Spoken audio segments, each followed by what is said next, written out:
नमस्कार दोस्तों। आज सुप्रीम कोर्ट में जैसा कि आपको पता है कि एक अहम सुनवाई होनी थी जिसके लिए तारीख 20 मई तय की गई थी और वो सुनवाई आज सुबह से ही उस पर सबकी नजर बनी हुई थी और बड़ी देर तक ये सुनवाई सुप्रीम कोर्ट में चली। लेकिन इतनी देर तक चलने के बाद भी फाइनल फैसला अभी नहीं हो पाया है क्योंकि सुनवाई जो है वो टाल दी गई है। आज की सुनवाई पूरी हो गई है। कपिल सिब्बल, अभिषेक मनु सिंह भी जो विपक्ष की तरफ से अपनी दलीलें रख रहे थे तो उन्हें भरपूर जो है अपनी दलीलें रखी और काफी जो जद्दोजहद है वो सीजीआई से देखने को भी मिली। हालांकि कई बार यहाँ पर जो सॉलिसिटर जनरल हैं तुषार मेहता, केंद्र सरकार की तरफ से वकील, उन्होंने आपत्ति जताई लेकिन उनकी कोई भी बात को यहाँ पर नहीं सुना गया है और उनको अपना पक्ष रखने के लिए अब कल का मौका दिया गया है, यानी कल वापस से इस पर सुनवाई होनी है। आपको विस्तार से बताएंगे और इस पर हम चर्चा भी करेंगे। मेरे साथ मेरे सहयोगी बैठे हुए हैं न्यूज रूम में, राहुल जी, इनके पास हम आएंगे। सबसे पहले आपको बताते हैं कि आखिर कपिल सिब्बल ने क्या क्या दलीलें जो हैं वो अपनी पेश करी। सबसे पहले आपको बताएं कि कपिल सिब्बल ने यहाँ पर कहा कि मंदिरों में जिस तरह से चढ़ावा चढ़ता है इस तरह से मस्जिदों में चढ़ावा नहीं चढ़ता है, इसलिए वक्फ की संपत्तियां जो हैं वो बहुत ज्यादा जरूरी हैं और जो वक्फ की संपत्तियों से रेवेन्यू आता है उसी के जरिए से यहाँ पर जो काम धाम है पूरा वक्फ का वो होता है। तो इस पर सीजीआई ने आपत्ति भी जताई। उन्होंने कहा कि मंदिरों में चढ़ावा चढ़ता है तो इस तरह मजारों पर भी चढ़ावा चढ़ता है और मजार भी जो है वो भी तो वक्फ की संपत्ति होती है। यहाँ पर उनकी आपत्ति को जो है वो नोट कर लिया गया। इसके अलावा बात की गई वक्फ बाय यूजर की। वक्फ बाय यूजर यानी जो संपत्तियां काफी सालों से जो है वक्फ के यूज में यानी धार्मिक कार्यों के यूज में चली आ रही हैं, चाहे उसमें दरगाह हो, चाहे मस्जिद हो, चाहे कब्रिस्तान हो, जो रजिस्टर्ड नहीं है वो वक्फ बाय यूजर कहलाते हैं और जो रजिस्टर्ड हैं वो वक्फ बाय डीड में रजिस्टर्ड है वक्फ बोर्ड के पास में।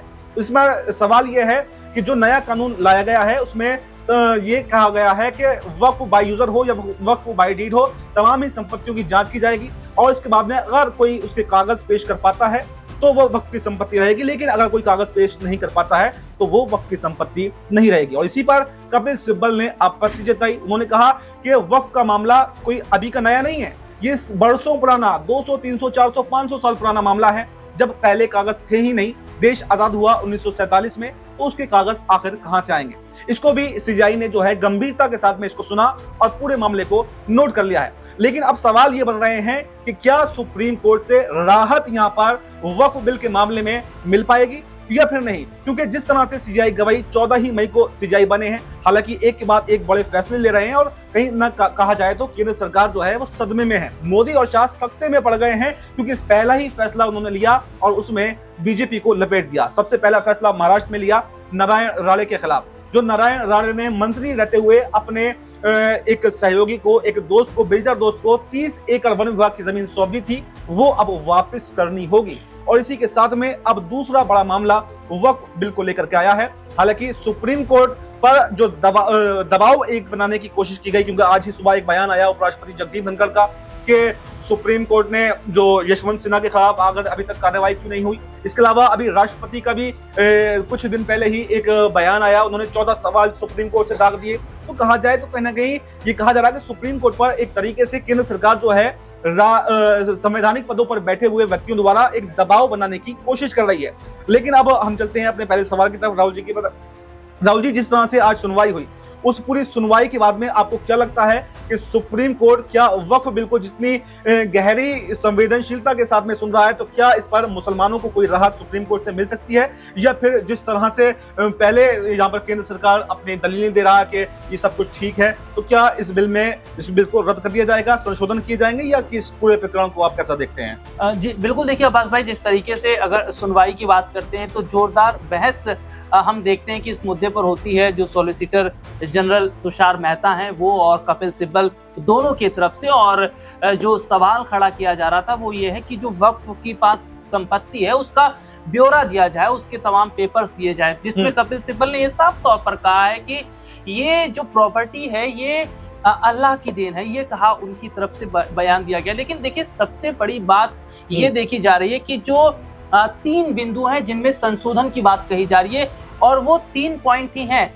जो कहीं ना कहीं सवाल भी खड़ा कर रहे हैं और कहीं ना कहीं ये चीज हम देख रहे हैं कि उस 3 बिंदु पर पूरा मसला ही फंसा हुआ है। और देखिए अगर अभी की हम बात कर लेते तो जिस तरीके से शाम तक की अगर हम बात करें तो बहुत बहस लंबी लगातार कोर्ट के अंदर चली है और दोपहर भी हम देख रहे थे कि इस मुद्दे पर बहुत ज्यादा जो वकील है उनके बीच में तीखी बहस चल रही थी। और देखिए अब जो मामला है वो अगले दिन के लिए टाल दिया गया है। और देखिए जो 3 बिंदु की अब्बास भाई हम बात कर लेते हैं, वो 3 बिंदु है कि भैया जो वक्फ बोर्ड है, इस बोर्ड के अंदर अदर कम्युनिटी के लोगों को शामिल करना, ये कहीं ना कहीं इस पे ऑब्जेक्शन खड़ा किया जा रहा है कि अन्य कम्युनिटी के लोग कैसे इसमें शामिल हो सकते हैं। और जबकि ये भी कहा जा रहा है कि अगर ऐसे ही है तो फिर ये सभी धर्मों में होना चाहिए। और दूसरी तरफ हम देख रहे हैं कि ये जो जमीनें हैं ये कलेक्ट्रेट के जो अधीन इसको करने की बात कही गई है, ये भी कहीं ना कहीं बोर्ड के जो सदस्य हैं उन्हें ऐतराज इस पर है। और जिस तरीके से देखिए संपत्ति की हम बात कर रहे थे कि जो जमीनें आपके पास है उसके प्रूफ आप हमको दिखाइए, तो देखिए उसके प्रूफ कहाँ से हैं जो डोनेट की गई है।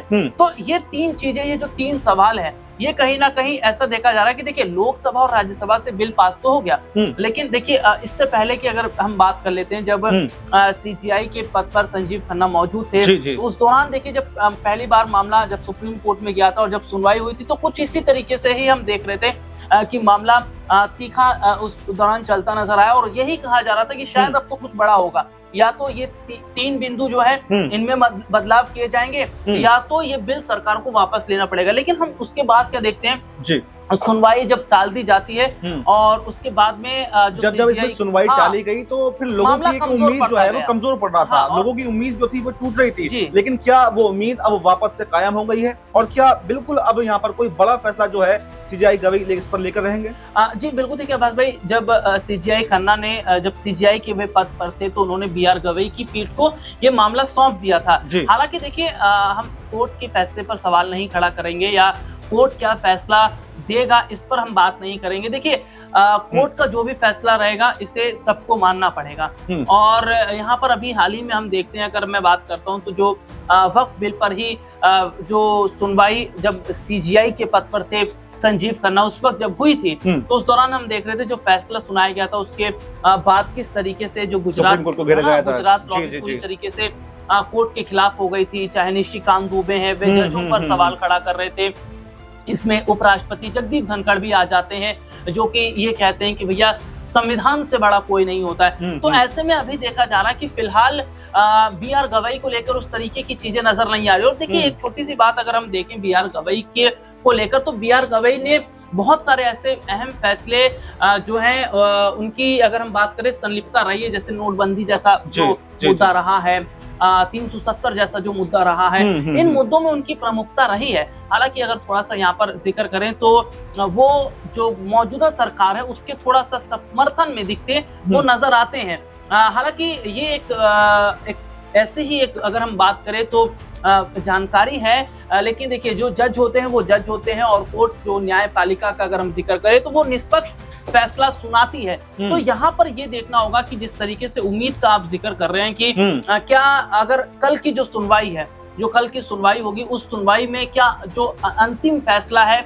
वो क्या ले लिया जाएगा, क्या आखिरी फैसला ले लिया जाएगा, ये एक बहुत बड़ा सवाल है कहीं ना कहीं। लेकिन ये बीआर गवई की जो पीठ है ये वही देखेंगे कि क्या फैसला लिया जाएगा, ये नहीं। लेकिन कहीं ना कहीं वक्फ बिल को लेकर देखिए अभी हाल ही में असदुद्दीन ओवैसी ने भी एक बड़ा बयान दिया था जिसमें साफ तौर पर वो ये कह रहे थे कि भैया हम पीछे नहीं हटेंगे और ये जो सरकार बिल लेकर आई है इसे ये वापस लेना पड़ेगा। तो देखिए बिल्कुल हमारे सहयोगी ने आपको विस्तार से बताया कि तमाम जो सीजीआई गवई के फैसले हैं वो भी बताया और क्या क्या संभावनाएं बन सकती हैं और क्या वाकई में सीजीआई खन्ना के बाद में जो नए सीजीआई बने हैं जस्टिस गवई, जो जिस तरह से वो फॉर्म में आ गए हैं, यानी कि एक के बाद एक बड़े फैसले ले रहे हैं, तो क्या वक्फ बिल को वो रद्द कर देंगे? क्योंकि जितनी विस्तृत आज चर्चा सुप्रीम कोर्ट के अंदर हुई है, शायद सीजीआई खन्ना के समय भी उस वक्त इतनी विस्तृत चर्चा नहीं हुई थी। घंटों तक इस पर चर्चा चली। हालांकि पहले से 2-2 घंटे के लिए दोनों पक्षों को सुनवाई का समय दिया गया था, लेकिन